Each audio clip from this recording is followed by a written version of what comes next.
What's up mga kanomnoms? If you are from Cainta or nearby area, let's say Pasig, yan. Kung naghahanap ka ng 24 hours na coffee shop, meron tayong nakita dito. Ang pangalan niya ay Carpentry and Coffee. They are located at the second floor ng The Garden Walk. This is along Felix Ave or Felix Ave kung gusto niyo sabihin na ganon.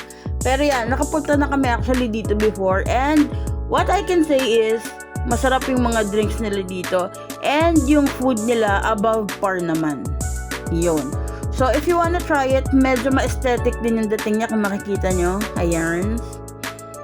Yan. So, dumating kami dito around mga 1 a.m. So, medyo matao siya. Pero kasi it's a Sunday and kinabukasan yan ay holiday. So, ayan. Tignan nyo na lang yung menu and I hope you enjoy. Basta masarap siya. Good.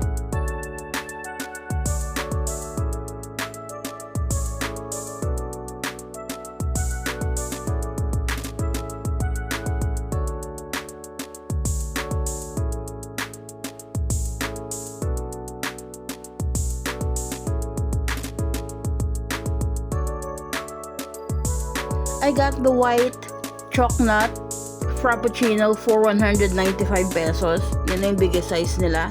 And, yan. Sarap. Sarap siya actually. Nag-enjoy ako kasi gusto ko yung chocolate itself. Pero, okay siya. Pinatikim din sa akin ni Direk yung kinuha niyang mango cheesecake. 185 pesos. Malaki siya. And, syempre, alam naman natin na medyo tagilid tayo sa mga cream and cheesecake stuff.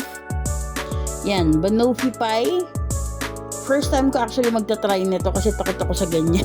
Mga may whipped cream, whatever yan. Kung alam kung masarap siya o hindi kasi hindi ako kumakain yan. Pero for me, okay naman siya. Wala sa lahat ng ingredients. Hindi siya ganun katamis. Mga kanomnoms, I can say nag-enjoy ako dun sa banoffee pie. Ganyan lang yung reaction ko kasi sobrang antok na talaga ako. That's it, Pansit. It's a wrap.